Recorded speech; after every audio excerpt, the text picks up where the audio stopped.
Hoje está todo mundo bravo com o STF, mas eu estou muito grato, porque ele nos forneceu um assunto esplêndido para a nossa aula. O pessoal aí está dizendo que a sentença aí lavrada 6-5 é iníqua, é obscena, é criminosa, é isso, aquilo, etc, etc, mas ninguém está reparando o ponto principal da história. Se nenhuma penalidade pode ser imposta por nenhuma instância judicial antes da última, isto é, antes da instância suprema, a mais alta, isso significa sumariamente que todos os processos penais têm de ser julgados pelo STF. Todos os processos têm de ser julgados pelos 11 juízes do STF. O que é uma impossibilidade matemática tão óbvia que nem precisa insistir nisso aí. As outras sentenças de nada valerão, não são conclusivas. Todas elas são apenas sugestões. Então, enquanto o processo não passar pelo STF, ele não significa absolutamente nada. Ninguém é punido e nem mesmo absolvido. O sujeito que assinou uma coisa dessa teria que ser imediatamente retirado para um hospício, tá certo?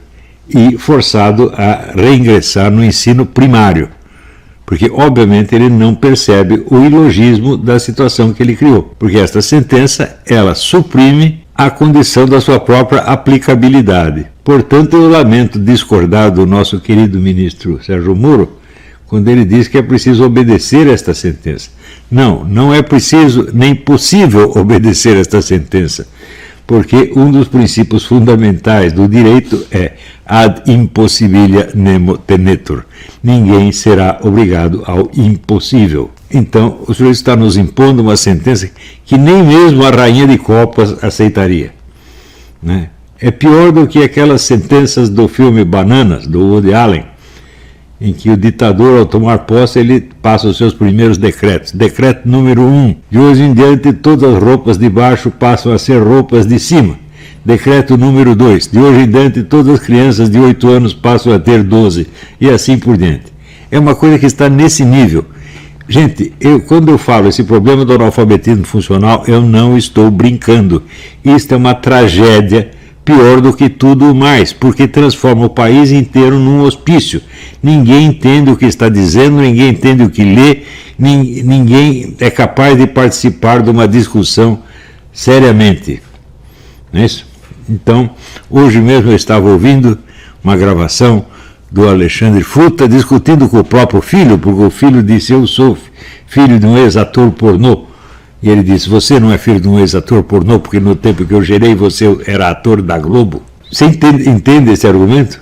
É argumento ad fructum, exatamente. Né? Então, mas o cara que expressa isso, ele acha que está dizendo alguma coisa quando, obviamente, não está dizendo nada. Né? Isso tudo era previsível. Quando se adotou esse sistema socioconstrutivista na educação, era previsível que todo mundo ia ficar assim. Esse sistema cria até mesmo lesão cerebral. Quem disse que esse pessoal que está no Congresso não tem lesão cerebral? Quem disse que os ministros do Supremo não têm lesão cerebral? Esse tofonhonho, obviamente tem. O tofonhonho tem uma lesão cerebral. Porque quem não tem, não pode fazer um raciocínio como esse que ele fez. Lavrar uma sentença que elimina a possibilidade da sua própria aplicação. Nunca, nenhum juiz do mundo fez uma coisa dessa. Quer dizer, não é que o problema é que o sujeito é tirânico, não é que a sentença é injusta. Ela não tem substância nem suficiente para ser injusta. Porque ela está dizendo o seguinte: está aqui, é obrigatório fazer uma coisa que nós não vamos fazer de jeito nenhum. É isso que ele disse.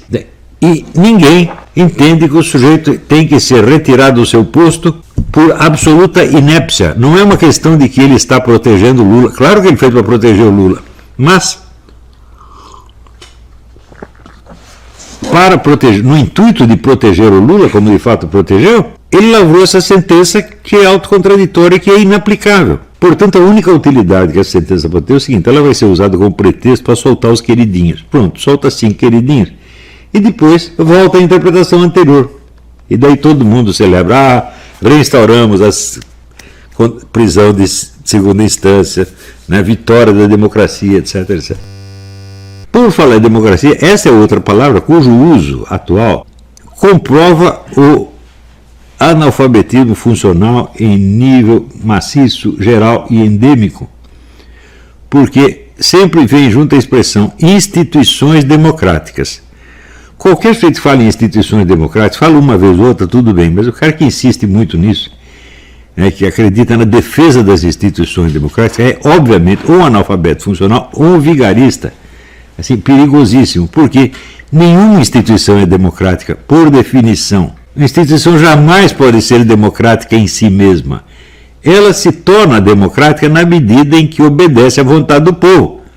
Senão, ela é uma instituição tirânica, ditatorial. Isso é a definição da ditadura. São instituições que não obedecem à vontade do povo, mas que se impõem a sua própria autoridade e a sua própria essência à vontade do povo, em vez de obedecer à vontade do povo.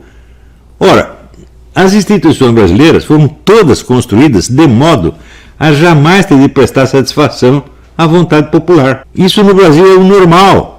E o pessoal acredita que o Congresso é democrático, o STF é democrático, os tribunais são democráticos. Isso é um absurdo, gente. Jamais uma instituição pode ser democrática. O que é democrático é o procedimento da instituição. É a ação dessa instituição. Assim como, vamos dizer, uma pessoa não pode ser democrática em si mesma, ela só pode ser democrática se ela seguir a vontade do povo, senão não. Quer dizer, uma instituição que se impõe ao povo é o avesso da democracia. E quando você fala em instituições democráticas, você já está invertendo. Quer dizer, em vez de ser instituições obedientes à democracia, você diz que as instituições são democráticas em si mesmas. Isso quer dizer que você vai ter que obedecer às instituições para poder dizer que você é democrático.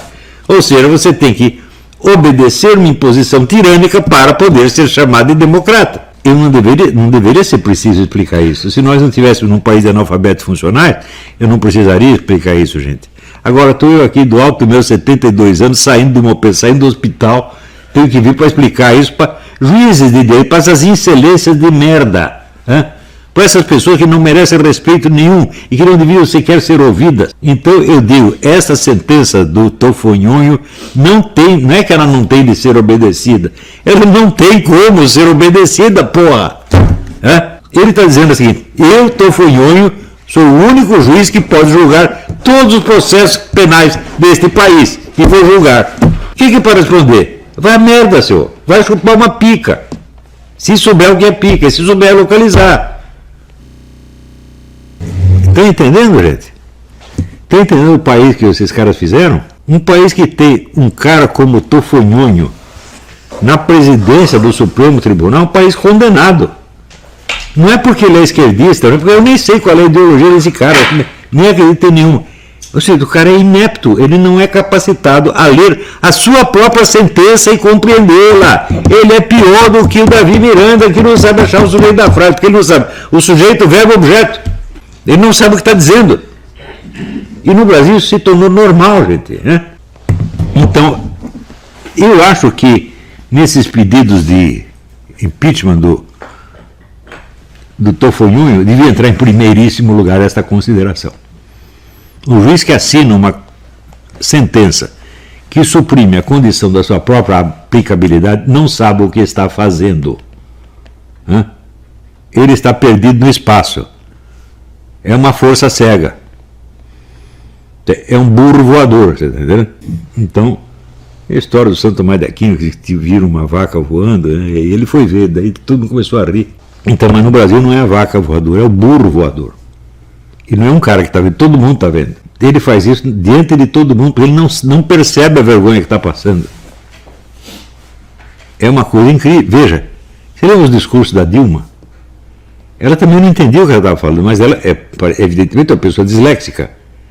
E o Tofonhonho não é disléxico, ele é apenas burro. Mal intencionado e burro. Ele nem como bandido serve, porra.